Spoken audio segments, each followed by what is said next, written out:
পবিত্র ঈদুল আজহা ত্যাগ, ভালোবাসা আর ধর্মীয় আনুগত্যের এক মহামিলন। কিন্তু এদিনেই রাজধানী ঢাকা সহ আশপাশের এলাকায় দেখা গেছে এক ভিন্ন চিত্র। কোরবানির পশু জবাই ও মাংস কাটাকাটির সময় অসাবধানতাবশত আহত হয়েছেন অন্তত ১১০ জন।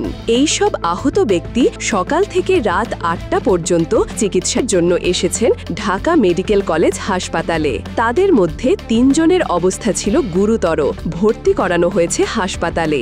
বাকি সবাই প্রাথমিক চিকিৎসা নিয়ে বাড়ি ফিরে গেছেন। চিকিৎসকদের ভাষ্য অনুযায়ী আহতদের অধিকাংশই মৌসুমী কসাই। ছুরি চালানোর পেশাগত অভিজ্ঞতা না থাকায় এক মুহূর্তের ভুলেই ঘটেছে এই দুর্ঘটনা। তবে কেউ কেউ নিজেদের পশু কোরবানি দিতে গিয়েও আহত হয়েছেন। হাসপাতাল কর্তৃপক্ষ জানিয়েছে এ ধরনের দুর্ঘটনা প্রতি বছরই ঘটে, তবে এবারের সংখ্যাটা ভাবিয়ে তুলেছে চিকিৎসকদেরও। একটি পবিত্র দিনে একটি ছোট ভুল বয়ে আনতে পারে বড় দুঃখ।